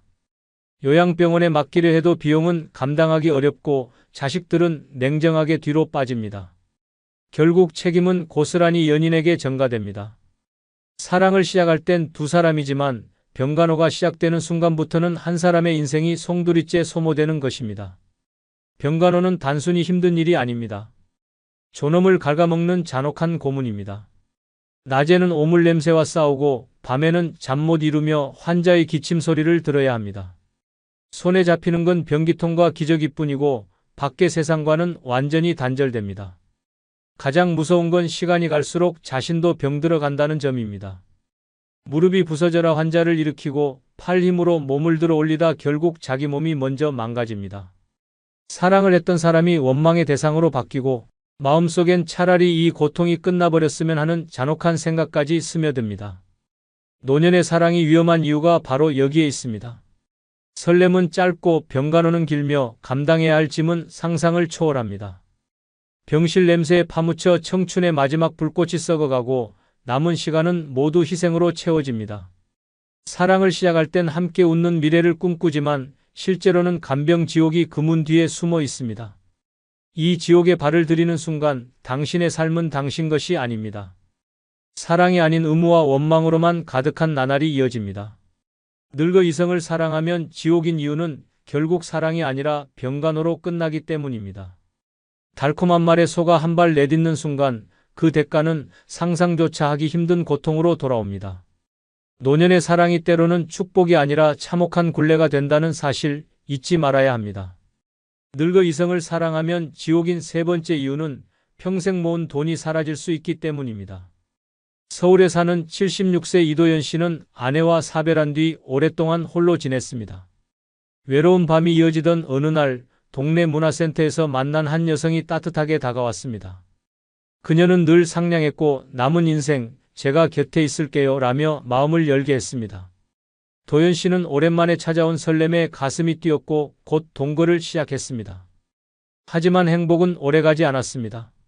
몇 달 뒤 그녀는 급하게 병원비가 필요하다며 돈을 빌려달라고 했습니다. 처음에는 소액이었으나 점점 금액은 불어나 수천만 원까지 치솟았습니다. 도연 씨는 사랑하는 사람을 돕는다는 마음으로 통장을 열었고 결국 평생 모은 돈 대부분이 빠져나갔습니다. 거기서 멈추지 않았습니다. 그녀는 우리 관계가 진짜라면 집도 내 이름으로 해줘야 하지 않겠냐며 압박했고 도연 씨는 두려움의 집문서까지 내어주었습니다. 그러나 어느 날 그녀는 흔적도 없이 사라졌습니다. 남은 건 텅 빈 통장, 잃어버린 집, 그리고 배신감뿐이었습니다. 자식들은 아버지 어떻게 그렇게 어리석을 수 있어요? 라며 분노했고 도연 씨는 말문이 막힌 채 눈물만 흘렸습니다. 사랑이라 믿었던 건 사실 교묘한 사기극이었고 평생의 피와 땀으로 쌓은 모든 게 한순간에 무너져 버렸습니다. 이것이 노년의 사랑이 지옥으로 변하는 무서운 진실입니다. 노인의 외로움과 그리움을 파고드는 달콤한 말은 결국 재산을 노린 덫일 수 있습니다. 상대는 따뜻한 손길과 다정한 위로로 다가오지만 진짜 목표는 당신의 지갑과 집입니다. 이 지옥은 항상 같은 패턴으로 시작됩니다. 급히 돈이 필요하다는 부탁이 반복되며 처음엔 소액이라 방심하게 만듭니다. 그러나 돈을 내주는 순간 상대는 당신을 사랑하는 사람이 아니라 끝없는 현금줄로만 보게 됩니다. 사랑의 언어는 사라지고 남는 건 뻔뻔한 요구와 모욕뿐입니다. 심지어 재산을 모두 잃은 뒤에도 사랑한다면 이 정도는 당연하다는 말로 당신의 존엄을 짓밟습니다. 더 끔찍한 건 피해자가 스스로를 탓하게 된다는 점입니다. 처음부터 속지 말았더라면 내가 왜 마음을 열었을까라는 후회가 매일 가슴을 파고듭니다. 자식들에게도 바보 취급을 당하고 이웃들 사이에선 노년의 눈멀어 전 재산을 날린 사람이라는 낙인이 찍힙니다. 평생 지켜온 자존심마저 산산조각 나버립니다. 평생 모은 돈은 단순한 재산이 아닙니다. 그것은 당신의 노동, 희생, 그리고 삶의 증거입니다. 그러나 잘못된 사랑은 그 모든 것을 한순간에 빼앗아갑니다. 돈이 사라지면 집은 무너지고 생활은 공공해집니다. 약 한 봉지를 사는 것도 눈치가 보이고 전기요금 고지서 한 장에도 가슴이 철렁 내려앉습니다. 병원비를 감당하지 못해 아픈 몸을 방치해야 하는 상황에 몰릴 수도 있습니다. 늙어 이성을 사랑하면 지옥인 이유는 그 사랑이 돈을 노린 함정일 수 있기 때문입니다. 설렘은 짧지만 배신은 평생을 갉아먹습니다. 당신이 평생 지켜온 집 한 채, 통장 잔고, 그리고 존엄까지도 산산이 무너질 수 있습니다. 노년의 사랑을 꿈꾸는 순간 반드시 이 냉혹한 현실을 떠올려야 합니다. 달콤한 손길 뒤에 숨어 있는 건 사랑이 아니라 당신의 전 재산을 삼키려는 끝없는 탐욕일 수 있다는 사실을 잊지 마십시오. 늙어 이성을 사랑하면 지옥인 네 번째 이유는 자식의 얼굴조차 보기 힘들어질 수 있기 때문입니다. 대전에서 살던 71세 장도연 씨는 아내와 사별한 뒤 오랜 세월 홀로 지냈습니다. 외롭던 어느 날 지인의 소개로 만난 한 여성이 그의 삶을 흔들어 놓았습니다. 처음엔 설레었습니다. 늦게 찾아온 인연이라며 함께 시장을 보고 소소한 여행도 다니며 웃음을 되찾았습니다. 그러나 문제는 그의 자식들이었습니다. 두 아들은 아버지가 새 여자를 만났다는 사실을 듣는 순간 얼굴빛이 확 변했습니다. 아버지, 엄마 돌아가신 지 얼마나 됐다고 저런 사람을 집에 들입니까? 우리 집안 망신이에요. 그날 이후 아버지와 자식의 관계는 걷잡을 수 없이 무너졌습니다. 명절이 되어도 집에 오지 않았고 전화조차 받지 않았습니다. 손주들의 얼굴은 더 이상 볼 수 없었습니다. 심지어 큰아들은 술에 취해 전화를 걸어 당신은 우리 엄마를 배신한 겁니다. 이제 아버지가 아니라 남입니다라며 소리쳤습니다. 장도연 씨는 눈물을 흘리며 애원했지만 이미 자식들의 마음은 돌처럼 굳어 있었습니다. 결국 그는 사랑을 택했지만 그 대가로 자식과 손주의 얼굴을 평생 보지 못하는 지옥에 갇혔습니다. 노년에 시작하는 사랑은 단순한 개인의 선택이 아닙니다. 자식들의 눈엔 그 사랑이 부모의 배신으로 비칩니다. 자식은 평생 부모를 자신만의 영역에 가두고 싶어 합니다. 나의 아버지, 나의 어머니라는 울타리 안에만 존재하길 바라는데 그 벽을 깨고 들어오는 타인은 곧 적이 됩니다. 그 적을 품는 순간 부모는 자식의 마음속에서 존경의 대상에서 배신자로 추락합니다. 더 끔찍한 건 자식과의 관계 단절이 단순한 감정의 싸움에 그치지 않는다는 점입니다. 결혼식장에도 손주의 돌잔치에도 심지어 병원에 입원했을 때도 자식의 얼굴을 볼 수 없습니다. 피 한 방울 섞인 가족이지만 노년의 사랑 하나 때문에 외면당하고 버려지는 것입니다. 결국 남는 건 낯선 연인뿐인데 그마저 병들거나 떠나가면 완전히 홀로 남겨집니다. 자식을 잃고 사랑도 잃고 두 배의 고통 속에 갇히는 비극이 벌어집니다. 사람들은 사랑의 나이가 어디 있냐고 말합니다. 하지만 현실은 잔혹합니다. 늙어 이성을 사랑하는 순간 자식은 등을 돌리고 세상은 손가락질합니다. 심지어 돈 때문에 만났다, 재산 노린 관계다라는 악의적 소문이 퍼지며 부모는 자식 앞에서도 얼굴을 들 수 없는 수치에 휘말립니다. 사랑 하나로 자식과 담을 쌓고 평생 애써 쌓아온 가족의 신뢰와 온기가 한순간에 무너집니다. 무엇보다 무서운 건 후회입니다. 자식과의 관계를 잃고 난 뒤 남는 건 쓰라린 공허함뿐입니다. 손주의 성장 모습을 앨범으로만 보며 눈물 짓고 명절마다 쓸쓸히 혼자 밥상을 차리며 가슴을 치게 됩니다. 내가 왜 그 사랑을 시작했을까라는 자책은 날마다 심장을 파고듭니다. 사랑의 달콤함은 사라지고 자식의 얼굴조차 볼 수 없는 절망만 남습니다. 늙어 이성을 사랑하면 지옥인 이유는 바로 여기에 있습니다. 사랑은 순간이지만 자식과의 단절은 평생의 고통입니다. 피부치의 얼굴조차 외면당하는 노년은 사랑이 아닌 형벌입니다. 그 한 번의 선택이 당신의 삶을 돌이킬 수 없는 어둠으로 끌어내릴 수 있다는 사실 결코 잊어서는 안 됩니다. 늙어 이성을 사랑하면 지옥인 다섯 번째 이유는 내가 아파지는 순간 모든 주도권을 빼앗기기 때문입니다. 경기도 성남에 사는 75세 최병호 씨는 아내와 사별한 뒤 오랫동안 홀로 살았습니다. 그러던 어느 날 지인의 소개로 만난 여인과 빠르게 가까워졌습니다. 그녀는 늘 다정했고 병호 씨에게 잊었던 웃음을 되찾아 주었습니다. 함께 밥을 먹고 산책하며 노후의 외로움이 사라지는 듯했지요. 하지만 그 행복은 오래가지 않았습니다. 2년 뒤 병호 씨는 갑작스러운 심장마비로 쓰러졌습니다. 수술은 성공했지만 의사의 말은 냉정했습니다. 앞으로는 관리가 필요하고 거동도 쉽지 않을 겁니다. 그때부터 지옥이 시작되었습니다. 병호 씨의 통장, 집, 심지어 병원 치료 결정권까지 모두 그녀가 쥐기 시작한 것입니다. 처음엔 당신을 위해 대신 처리하는 거예요 라며 위로했지만 시간이 지나자 목소리는 달라졌습니다. 자식들이 면회를 오면 그녀는 의도적으로 시간을 빼앗았고 통장 잔고는 알 수 없는 곳으로 빠져나갔습니다. 병원에서는 그 여자의 사인을 받지 않으면 어떤 치료도 진행할 수 없다는 말을 들으며 병호 씨는 침대에 누운 채 자신이 인형처럼 취급당한다는 걸 뼈저리게 깨달았습니다. 더 끔찍한 건 그녀가 간병을 핑계 삼아 자식들 앞에서 당당하게 굴며 이젠 아버지 문제는 제가 알아서 할게요 라고 선언하는 장면이었습니다. 결국 그는 살아있지만 자신의 삶을 결정할 권리조차 빼앗긴 채 수치와 분노 속에서 하루하루를 견뎌야 했습니다. 이것이 노년의 사랑이 얼마나 잔혹하게 변할 수 있는지 보여주는 민낯입니다. 젊었을 때는 아프더라도 스스로 선택하고 스스로 움직일 수 있습니다. 그러나 나이 들어 몸이 무너지는 순간 권력은 사랑하는 연인의 손으로 넘어가 버립니다. 주도권을 쥔 사람은 간병과 보호라는 이름으로 당신의 재산과 생활을 통제하게 됩니다. 그 순간부터 당신은 환자가 아니라 인형 혹은 돈줄로 전락합니다. 사람은 누구나 아픕니다. 늙으면 병원과 약 없이는 하루도 버티기 어렵습니다. 문제는 이 시점에 사랑이라는 미명하에 곁에 있는 사람이 모든 것을 장악한다는 것입니다. 병원 치료 방향을 정하고 간호 인력을 고용하고 심지어 방문객을 통제하는 일까지 상대의 손에 달려 있습니다. 당신이 이건 싫다고 말해도 소용없습니다. 의사는 보호자의 의견을 우선시합니다. 환자의 목소리는 점점 작아지고 결국 침묵으로 묻힙니다.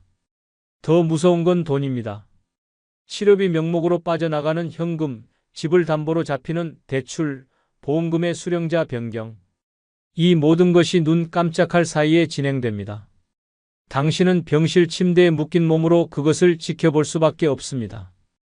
결국 당신이 평생 피땀 흘려 모은 재산과 권리는 한순간에 다른 사람 손으로 넘어갑니다. 노년에 아파지는 순간 사랑은 갑자기 무기가 됩니다. 당신을 지켜주는 보호망이 아니라 당신을 무력하게 만드는 족쇄로 변합니다. 연인의 따뜻한 손길은 돌봄이 아니라 지배의 도구가 되고 당신의 남은 인생은 타인의 결정에 매달린 채 흘러가게 됩니다. 늙어 이성을 사랑하면 지옥인 이유는 바로 내가 병드는 순간 모든 주도권을 빼앗기기 때문입니다. 설렘과 행복은 잠시지만 아픔과 통제는 평생의 족쇄로 남습니다. 그 사랑 하나로 인해 당신의 인생은 더 이상 당신의 것이 아니게 되고 결국 살아있으면서도 죽은 것 같은 삶을 살게 됩니다. 늙어 이성을 사랑하면 지옥인 6번째 이유는 평생 지켜온 명예가 흔들릴 수 있기 때문입니다. 전북 익산에 사는 74세 한기석 씨는 젊은 시절 성실한 공무원으로 근무하며 청렴하다는 명성을 얻었습니다. 이웃들은 그를 두고 돈에는 눈 하나 깜짝 안 파는 양반이라며 존경했고 자식들 역시 아버지의 명예를 자랑스러워했습니다. 그러나 아내와 사별한 후 찾아온 외로움은 생각보다 무거웠습니다. 그때 동네 모임에서 만난 한 여인이 따뜻하게 다가왔습니다. 남은 인생 혼자 사시려고요? 제가 옆에서 도와드릴게요. 그 한마디에 굳어있던 마음이 흔들렸고 결국 동거를 시작했습니다. 하지만 몇 달 뒤 그가 쓰러져 병원에 입원하면서 상황은 돌이킬 수 없이 변했습니다. 병실에서 여인은 보호자를 자처하며 의료진 앞에서 큰 소리쳤고 자식들이 찾아오자 당신 아버지는 저 없으면 아무것도 못해요. 이제 제가 모든 걸 결정합니다라며 자리를 차지했습니다. 자식들의 얼굴은 붉게 달아올랐고 이웃들의 시선은 싸늘했습니다. 그가 평생 쌓아온 명예, 깨끗한 가장, 존경받는 어른이라는 이름은 단숨에 무너졌습니다. 심지어 사람들 사이에선 그 여자한테 홀려 전 재산까지 넘겼다더라라는 소문이 떠돌았습니다. 병석에 누워 몸조차 가누지 못한 채 그는 명예를 지키기는커녕 비웃음의 대상이 되었습니다. 노년의 사랑이 왜 이렇게 잔혹한 결과를 낳을까요? 바로 아픔이 찾아오는 순간부터입니다. 몸이 무너지고 스스로 선택할 힘을 잃는 순간 연인은 보호자라는 이름으로 모든 권한을 장악합니다. 병실의 방문객까지 통제하고 통장과 집문서도 손에 넣습니다. 문제는 세상이 그것을 어떻게 보느냐입니다. 이웃과 친척, 심지어 자식들까지 홀려서 모든 걸 빼앗겼다는 시선으로 바라봅니다. 한평생 지켜온 명예와 체면은 단 몇 달 만에 산산조각 납니다. 명예란 단순한 체면이 아닙니다. 그것은 수십 년 동안 쌓아온 삶의 무게입니다. 직장에서 묵묵히 성실히 일하며 얻은 신뢰, 가족 앞에서 쌓은 존경, 이웃에게 인정받은 이름값. 그러나 노년의 사랑을 잘못 시작하면 그 모든 것이 조롱거리가 됩니다. 늙은이 여자한테 눈이 멀었다. 결국 돈과 명예까지 다 내줬다는 뒷말이 꼬리를 물며 퍼집니다. 특히 남자가 병들어 쓰러지는 순간 상황은 더 참혹해집니다. 자신의 목소리는 사라지고 연인의 목소리만 남습니다. 의사는 환자가 아닌 보호자의 동의만 따릅니다. 자식들이 억울해 항의해도 병원은 실질적인 보호자가 저분인이라며 연인의 손을 들어줍니다. 이때부터 남자는 존재조차 무시당하는 그림자가 되고 주변의 모든 시선은 비웃음과 경멸로 바뀝니다. 평생 남겨온 명예는 어리석은 노인이라는 오명에 가려지고 맙니다. 더 큰 문제는 회복 불가능하다는 점입니다. 병에서 회복된다 해도 한번 깨진 명예는 다시 붙지 않습니다. 자식과의 신뢰는 이미 부서졌고 사회적 평판은 끝없이 추락합니다. 오랫동안 쌓아온 인간관계도 무너져 남는 건 낯선 연인과 흔들린 이름뿐입니다. 늙어 이성을 사랑하면 지옥인 이유는 아픔 앞에서 단단히 지켜온 명예조차 순식간에 흔들리기 때문입니다. 평생의 청렴함, 존경, 체면은 한순간에 무너지고 당신은 더 이상 존경받는 어른이 아니라 연인에게 휘둘리다 모든 걸 잃은 웃음거리로 전락합니다. 사랑이란 이름으로 시작한 선택이 결국은 명예의 파멸로 이어진다는 잔혹한 현실 반드시 기억해야 합니다. 영상이 끝나면 여러분의 경험이나 생각을 댓글로 남겨주세요. 여러분의 소중한 경험과 의견이 다른 누군가에게는 큰 힘과 깨달음이 분명될 것입니다. 아울러 멤버십 가입 부탁드리며 오늘 하루도 행복하시고 무탈하시기 바랍니다.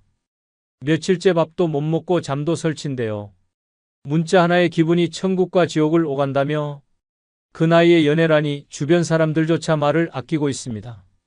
한때의 설렘이 통제할 수 없는 감정의 소용돌이로 바뀌는 건 단 하루면 충분합니다.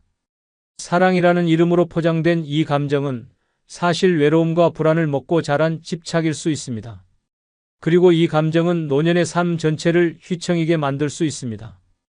이번 영상은 노년의 이성적 사랑에 집착하면 안 되는 5가지 이유에 대한 영상입니다. 구독, 좋아요 누르시면 시작하겠습니다. 노년의 이성적 사랑에 집착하면 안 되는 첫 번째 이유는 노후 자금이 통째로 무너질 수 있기 때문입니다. 몇십 년을 아끼고 모은 돈, 퇴직 후 단 한 번의 실수도 없이 써야 할 노후 자금이 단 한 사람의 감정에 휘둘려 송두리째 사라질 수 있습니다. 마음을 준다는 이유로 돈도 주고 사랑이라는 이름 아래 통장을 열어주는 순간 돌이킬 수 없는 구멍이 생깁니다. 이 감정은 처음엔 작은 도움으로 시작되지만 곧 당연한 지출이 되고 반복되는 요구 앞에 이번만이라는 말이 습관이 됩니다. 그렇게 한도 없는 퍼줌은 결국 노후를 파괴하는 지름길이 됩니다. 사랑은 돈으로 살 수 없지만 감정에 빠진 사람은 그 단순한 진실조차 외면합니다.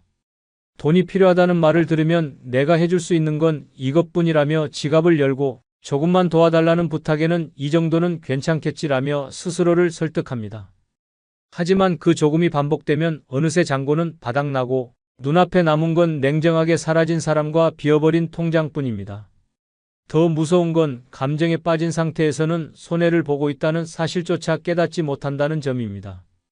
내가 좋아하니까, 그 사람은 나를 믿고 있으니까, 지금이 힘들 뿐, 곧 갚을 거야 같은 망상에 갇혀 명백한 사기를 애정으로 착각하게 됩니다. 자식이 경고해도 듣지 않고 친구가 말려도 넌 몰라서 그래라고 대받아치며 스스로를 고립시킵니다.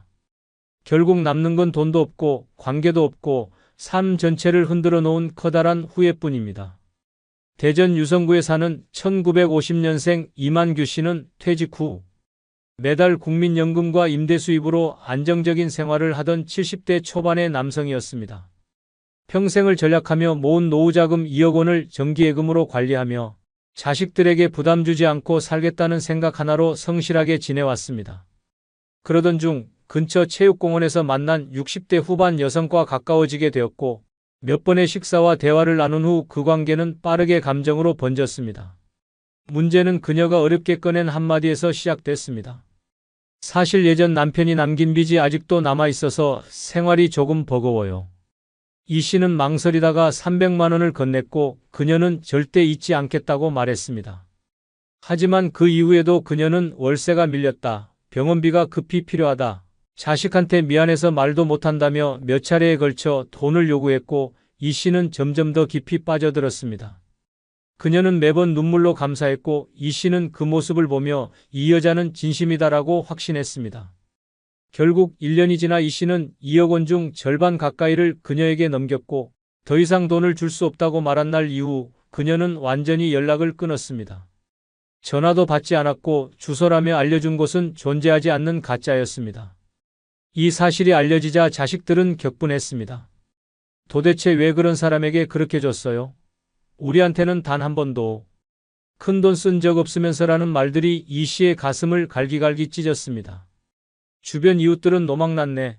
눈이 멀면 답도 없다고 수군거렸고 그는 외출을 끊고 방 안에 틀어박히게 되었습니다. 그가 30년을 모은 돈은 1년 만에 사라졌고 회복할 방법은 없었습니다.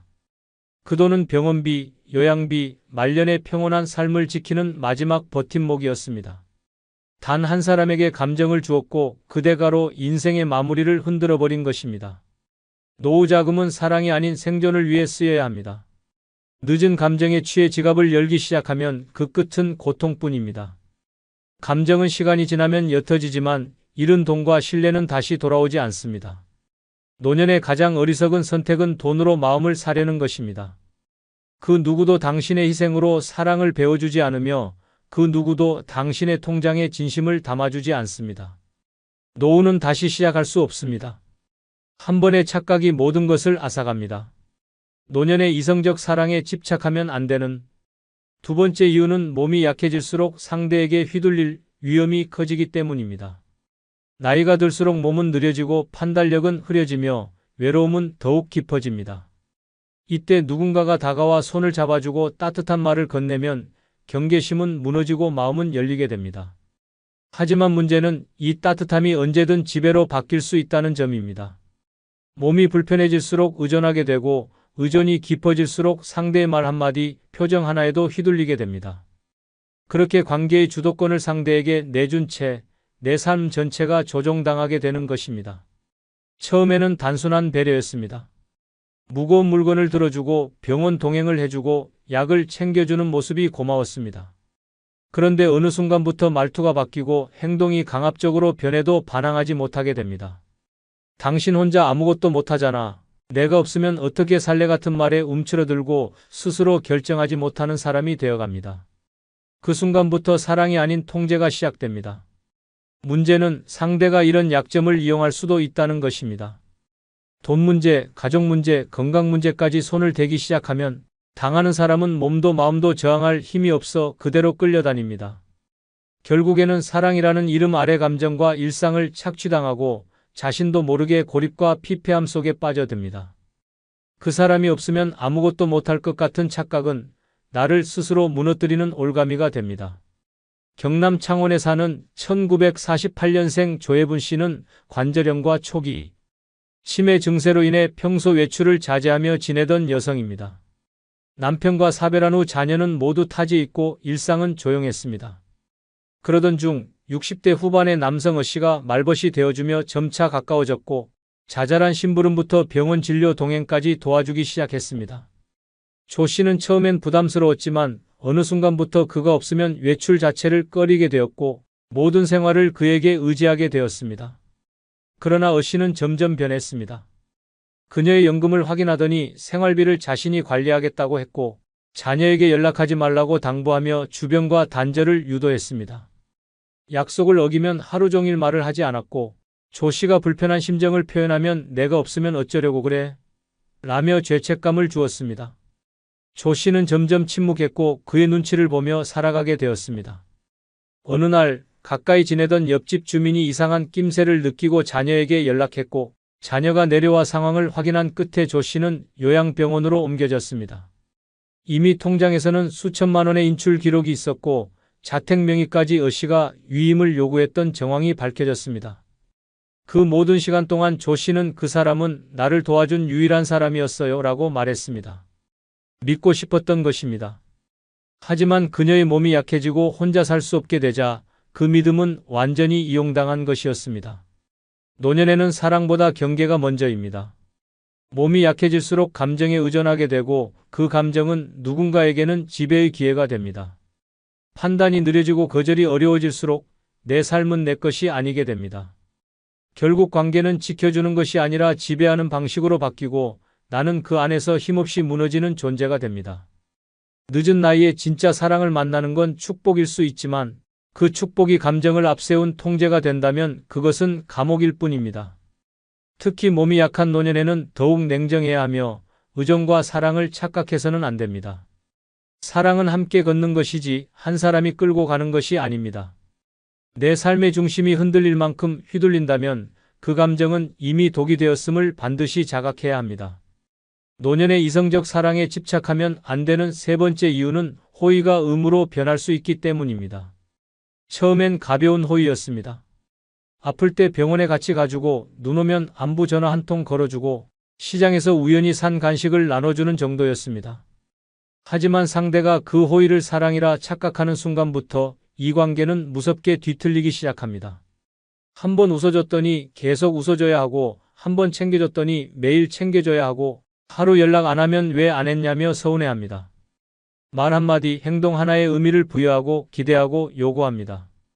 그렇게 작은 호의는 어느 순간 해야만 하는 일로 바뀝니다. 이성적인 감정은 주고받는 균형 속에서 피어야 하지만 집착은 일방적입니다. 한쪽이 부담을 느끼고 도망치고 싶어도 다른 한쪽은 더 강하게 매달립니다. 나는 이렇게까지 하는데 왜 몰라주냐는 불만이 쌓이고 결국 상대는 두려움을 느끼며 뒷걸음질 칩니다.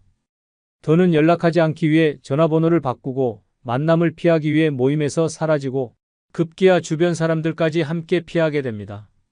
남은 건 오해와 원망 그리고 참혹한 고립뿐입니다. 노년은 이미 충분히 많은 것을 감내하며 살아온 시기입니다. 이 시기에는 억지스러운 관계로부터 자유로워야 하고 누군가의 삶을 대신 책임질 필요도 없습니다. 그런데 누군가의 잘못된 집착이 한 사람의 일상을 속박합니다. 거절이 곧 상처가 되고 거리를 두면 냉정한 사람이라 손가락질받게 됩니다. 호의는 진심이어야지 의무가 되는 순간 마음이 무너집니다. 부산에 사는 1953년생 정희자 씨는 지역 복지관에서 평생교육 강의를 들으며 여유로운 시간을 보내고 있었습니다. 그곳에서 자신보다 2살 어린 남성 김모 씨를 알게 되었고 처음에는 함께 식사를 하거나 차를 마시는 단순한 관계였습니다. 정 씨는 김 씨가 혼자 지낸다는 말을 듣고 도시락을 싸주거나 병원 진료에 동행하기도 했습니다. 그녀에게는 그냥 인간적인 호의였습니다. 하지만 문제는 그때부터 시작됐습니다. 김 씨는 점점 더 많은 걸 요구했습니다. 오늘은 도시락 없어요? 감기 기운 있는데 약 좀 사다 줄래요? 요즘 얼굴 안 보여 서운했어요 라며 노골적인 감정 표현을 시작했습니다. 정 씨는 당황했지만 거절하는 것도 미안해 계속해서 돌봤습니다. 그러던 중 김 씨가 주변에 요즘 누구랑 사귄다고 말하고 다닌다는 이야기를 들었습니다. 충격을 받은 정 씨는 관계를 정리하려 했지만 김 씨는 전화를 수십 통씩 걸고 복지관 앞에서 기다리는 등 위협적으로 변했습니다. 결국 정 씨는 복지관의 출입을 중단했고 소문은 퍼졌습니다. 도시락 싸다 정든 모양이네, 사귄 줄 알았는데 일방적이었대 같은 말들이 오갔습니다. 그녀는 누군가를 돕고자 했던 마음 하나로 모든 모임에서 등을 돌리고 집에 틀어박히게 됐습니다. 그는 분명 처음엔 도움이 필요한 사람처럼 보였습니다. 하지만 그 도움을 권리처럼 여기고 점점 그녀의 삶을 잠식해갔습니다. 이처럼 노년의 사랑은 잘못된 기대가 낳은 착각의 굴레에 갇히기 쉽습니다. 특히 호의를 오해하고 그 호의에 더 많은 걸 요구하는 순간 관계는 왜곡됩니다. 도와주는 사람은 점점 지치고 요구하는 사람은 점점 당연하다는 듯 받아들입니다. 그리고 그 호의가 끊기는 순간 원망과 비난이 쏟아집니다. 이 감정의 뒤틀림은 단순한 실망을 넘어서 사람을 고립시키고 정신적으로 파괴합니다. 사랑은 자발적인 감정이어야지 의무가 되어서는 안 됩니다. 특히 노년에는 누구의 짐도 대신 짊어질 필요 없습니다. 도와줬던 그 마음이 당연한 책임으로 바뀌는 순간 사랑은 무기가 되고 감정은 폭력이 됩니다. 그렇기 때문에 노년의 호의는 분명하게 선을 그어야 하며 집착 앞에서는 냉정해야 합니다. 그래야만 자기 인생의 주인으로 설 수 있습니다. 노년의 이성적 사랑에 집착하면 안 되는 네 번째 이유는 삶의 루틴이 망가지기 쉽기 때문입니다. 오랫동안 지켜온 생활 습관, 규칙적인 하루의 리듬, 내가 나를 돌보던 평화로운 일상이 단 한 사람의 존재로 인해 무너져 내립니다. 아침에 하던 운동을 건너뛰고 약속된 식사 시간을 놓치며 밤마다 잠 못 이루는 생활이 반복됩니다. 오로지 그 사람의 연락, 그 사람의 말 한마디에 하루 전체가 흔들립니다. 오늘 전화는 올까? 왜 어제는 말이 짧았지 같은 불안한 감정에 갇혀 있으면 삶은 어느새 균형을 잃고 무너집니다. 규칙이 깨진 자리에는 불면과 피로, 우울과 분노만이 자리 잡게 됩니다. 노년은 무엇보다 안정이 중요한 시기입니다. 내 몸의 리듬과 마음의 평정을 지키는 것이 건강을 유지하는 핵심입니다. 그런데 사랑이라는 이름으로 감정에 빠지게 되면 그 안정은 한순간에 무너집니다. 평소 좋아하던 취미도 시들해지고 친구들과의 모임도 피하게 되며 결국 그 사람을 중심으로 모든 삶이 재편됩니다. 스스로의 삶을 잃고 상대의 기분과 반응에 따라 살아가는 감정 노예가 되어가는 것입니다. 이렇게 무너진 루틴은 건강에도 치명적인 영향을 미칩니다. 식사가 불규칙해지고 수면 시간이 줄어들며 외출은 줄고 집 안에서 핸드폰만 붙들게 됩니다. 운동은 뒷전으로 밀리고 병원 정기검진도 까먹기 일쑤입니다. 그 사람과의 대화 하나에 몰입한 나머지 나 자신은 방치되고 결국 몸과 마음이 동시에 망가지는 악순환에 빠지게 됩니다. 감정은 삶을 활기차게 만들 수도 있지만 지나치면 독이 되어 일상을 파괴합니다. 전라북도 익산에 사는 1956년생 오정숙 씨는 68세 여성입니다.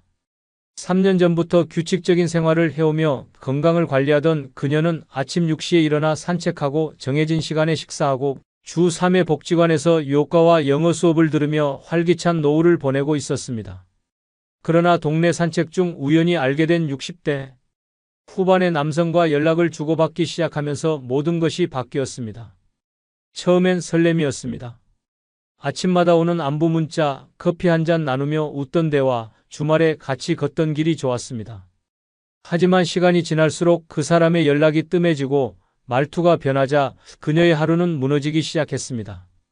밤새 휴대폰을 붙잡고 아침 산책은 포기하게 되었고 수업도 이유 없이 빠지기 시작했습니다. 혹시 내가 싫어진 걸까? 다른 여자가 생긴 걸까? 같은 불안이 마음을 뒤덮으면서 생활은 점점 엉망이 되었습니다. 결국 그녀는 체중이 줄고 식욕은 사라졌으며 병원에서는 우울증 초기 진단을 받았습니다. 그와의 관계는 자연스럽게 멀어졌지만 그녀의 일상은 끝내 돌아오지 못했습니다. 약을 먹으며 억지로 잠들고 집에 틀어박혀 창밖만 바라보는 날들이 계속되었습니다. 3년간 만들어온 평온한 루틴이 단 몇 달 사이 무너져버린 것입니다. 사랑이 삶을 풍요롭게 만들 수도 있지만 그것이 집착으로 바뀌는 순간 삶의 균형은 붕괴됩니다. 노년에는 감정보다 루틴이 먼저입니다. 흔들리지 않는 일상, 정해진 수면과 식사, 적당한 운동과 인간관계가 곧 생명줄입니다. 그 질서를 흔드는 감정은 아무리 달콤해 보여도 결국 나를 무너뜨리는 독이 될 수 있습니다. 늦은 나이에 사랑일수록 더 조심해야 하는 이유는 다시 삶을 바로 세울 체력이 남아있지 않기 때문입니다. 나를 가장 아껴야 할 시기, 감정의 경랑에 휩쓸려 내 삶의 질서를 무너뜨리는 어리석음은 피해야 합니다. 5번째 이유는 인생을 마무리하는 시기에 감정적 변수는 독이 되기 때문입니다. 노년은 정리와 수용의 시간입니다. 욕심을 내려놓고 관계를 정돈하며 나 자신을 돌아보는 시기입니다. 그러나 이 시기에 감정에 휘둘리게 되면 평생 쌓아온 인생의 마무리가 망가지고 맙니다. 일생의 공든 탑이 단 하나의 감정으로 흔들리고 그 여파는 돈, 명예, 자식과의 관계까지 전방위로 번집니다. 감정은 예측할 수 없기에 더욱 무섭고 특히 이성적 사랑에 대한 집착은 늦은 나이에 치명적인 파열음을 만들어냅니다. 사랑은 언제든 설렐 수 있지만 그 감정에 빠져 모든 것을 걸기엔 노년은 너무 위태로운 시기입니다. 한 사람에게 몰두한 나머지 가족과 멀어지고 재산을 흘려보내며 스스로의 건강을 놓치게 됩니다. 상대에게 마음을 빼앗기면서 동시에 인생 전체를 빼앗기게 되는 것입니다. 늦게 피어난 감정이 뜨거운 만큼 타오르고 나면 남는 건 그을린 마음과 후회뿐입니다. 더 심각한 문제는 그 감정이 수습되지 않는다는 점입니다. 젊었을 땐 실패도 교훈이 되지만 노년의 실패는 상처로만 남습니다. 자식들과 불화가 생기고 친구들은 등을 돌리며 사회적 신뢰마저 잃게 됩니다. 재산을 나눠 가진 자식들에게 노망났다는 소리를 듣고 주변에선 이 나이에 무슨 사랑 타령이냐고 수군댑니다. 결국 외로움은 더 깊어지고 스스로를 원망하게 되는 악순환이 시작됩니다. 경기도 수원에 사는 1949년생 박정복 씨는 70대 중반의 여성입니다. 남편과 사별 후 홀로 조용한 노후를 보내던 그녀는 요양보호사 자격증을 따기 위해 교육기관에 다니기 시작했습니다. 그곳에서 만난 60대 후반 남성과 몇 차례 식사를 함께하며 친밀감이 쌓였고 이후 그가 자주 전화를 걸어오고 함께 다니자며 제안하자 박 씨는 그 감정을 사랑이라 믿게 되었습니다. 문제는 그때부터였습니다. 그는 경제적으로 어려움을 호소하며 수차례 돈을 빌려갔고 그녀는 의심 없이 도와주었습니다.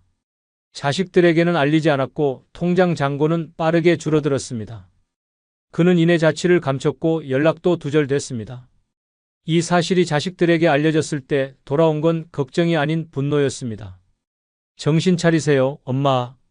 이 나이에 뭐 하는 짓이에요? 라는 말이 그녀를 무너뜨렸습니다. 친구들 사이에서도 소문이 퍼졌습니다. 몇 천만 원 빌려줬다더라, 남자가 노렸다더라는 말이 돌고 그녀는 모임에 나가지 못하게 되었습니다. 자식과도 서먹해지고 혼자 지내던 집안은 점점 더 정적에 잠겼습니다. 박 씨는 지금도 자신을 탓합니다. 그냥 따뜻한 말 한마디에 마음이 흔들렸어요. 누군가 나를 좋아해 주는 것 같아서 그게 그렇게 무서운 일이 될 줄은 몰랐어요. 노년의 감정은 깊고 그 깊이만큼 상처도 큽니다. 특히 마지막 사랑이라는 환상에 빠지게 되면 이성보다 감정이 앞서고 판단보다 기대가 앞섭니다. 하지만 그 기대는 자주 배신으로 돌아오고 그때 남는 건 지워지지 않는 상처뿐입니다. 인생을 정리하고 정돈해야 할 시기에 감정의 폭탄을 껴안는 일은 치명적입니다. 한순간의 설렘에 인생 후반을 통째로 흔들리지 않으려면 감정보다 냉정을 먼저 챙겨야 합니다. 노년에는 새로운 사랑이 필요한 것이 아니라 평온한 마음이 필요합니다. 감정은 강하게 타오를수록 흔적도 깊게 남고 그 흔적은 인생의 마무리를 어둡게 만듭니다. 마지막 시기에는 누군가를 사랑하는 것보다 나 자신을 사랑하는 것이 더 중요합니다. 감정에 흔들리다 삶을 망가뜨리는 비극, 더 이상은 반복돼서는 안 됩니다. 야, 걔 문자 하나에 벌써 5번 휴대폰 봤다며? 어제 화장하고 새벽 산책 나간 거 진짜 걔 때문이야? 친구들 모임 또 안 나왔대. 완전 사랑아리 중이라던데. 노년에 찾아온 이성적 감정, 달콤한 줄 알았는데 독처럼 퍼지고 있습니다. 설렘은 금세 집착이 되고 감정은 폭주하며 인생의 중심을 무너뜨립니다. 자존심은 바닥에 떨어지고 체면은 사라지고 친구는 하나둘 떠납니다. 사랑이 아니라 중독이 되어 모든 것을 삼켜버리는 무서운 덫이 되어버립니다. 이번 영상은 노년의 이성적 사랑에 집착하면 안 되는 5가지 이유에 대한 영상입니다. 구독, 좋아요 누르시면 시작하겠습니다. 노년의 이성적 사랑에 집착하면 안 되는 5가지 이유 중 첫 번째는 헛된 기대를 할 수 있기 때문입니다. 노년의 이성적 사랑에 집착하면 가장 먼저 찾아오는 감정은 헛된 기대입니다. 그 사람의 미소 하나, 따뜻한 말 한마디, 함께한 몇 번의 대화만으로 마음이 붉게 달아오르기 시작합니다. 그리고 어느 순간부터는 그 사람도 분명 같은 마음일 거라는 착각에 빠져듭니다. 혼자서 의미를 부여하고 혼자서 설레고 혼자서 상상의 나래를 펼치기 시작합니다. 문제는 그 상상이 너무도 달콤해서 빠져나오기가 힘들다는 점입니다.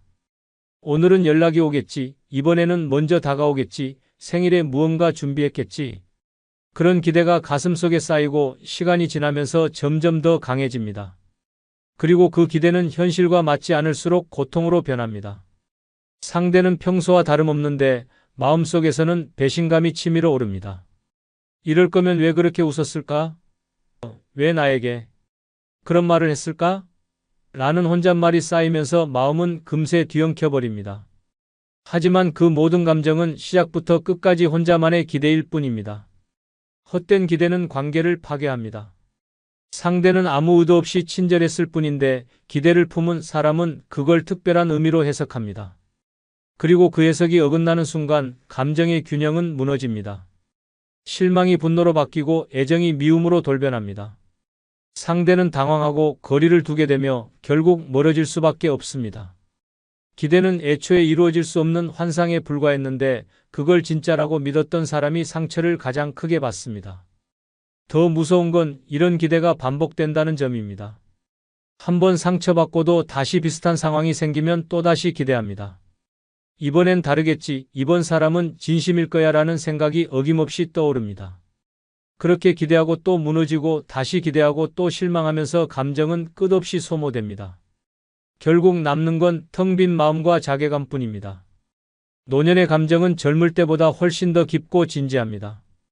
한번 빠지면 더 깊게 빠지고 더 오래 아픕니다. 그래서 헛된 기대는 더 위험합니다. 젊을 땐 흘려보낼 수 있는 일도 노년에는 평생의 흉터가 됩니다. 누구에게도 말 못할 상처가 마음속 깊은 곳에 남아 삶의 질을 떨어뜨립니다. 사랑이라는 감정이 사람을 살게도 하지만 잘못된 사랑은 노년의 삶을 무너뜨릴 수 있습니다. 실제 사례로 서울에 사는 71세 유 여사는 지역 문화센터에서 알게 된 66세 남성과 친해졌습니다. 둘은 커피도 마시고 전시회도 함께 가고 같은 클래스를 들으며 웃는 일이 많았습니다. 유 여사는 이건 분명 연인 사이로 발전할 인연이라 믿었습니다. 어느 날 용기 내어 혹시 우리 관계를 조금 더 특별하게 생각해 볼 수 있을까요? 라고 조심스럽게 고백했습니다. 하지만 돌아온 대답은 전 그냥 친구로서 편했을 뿐이에요. 부담스럽습니다. 라는 냉정한 말 한마디였습니다. 그 순간 유 여사의 마음은 무너졌고 이후 문화센터에도 나가지 않았습니다. 몇 달 뒤 동네 사람들과의 수다 자리에서 유 여사는 내가 혼자 드라마 찍은 거지 뭐 다음엔 대본이라도 받아야겠어 라며 웃으며 말했지만 주변 사람들은 그 웃음 뒤에 감춰진 허탈함을 읽을 수 있었습니다. 헛된 기대는 웃음 뒤에 긴 한숨을 남깁니다. 노년의 이성적 사랑에 집착하면 안 되는 5가지 이유 중 두 번째는 무의식적으로 무리하기 때문입니다. 노년의 이성적 사랑에 집착하면 무서운 일이 벌어집니다. 바로 자신도 모르게 무의식적으로 무리하게 된다는 점입니다. 그 사람의 관심을 얻기 위해, 눈에 들기 위해, 선택받기 위해 몸도 마음도 무리하게 움직입니다. 예전 같지 않은 체력인데도 새벽같이 나가 운동을 시작하고 다리가 후들거리는데도 젊은 사람처럼 걷고 무릎이 아픈 걸 알면서도 하이힐을 신습니다. 이유는 단 하나입니다. 예뻐 보이고 멋져 보이고 특별해 보이고 싶어서입니다.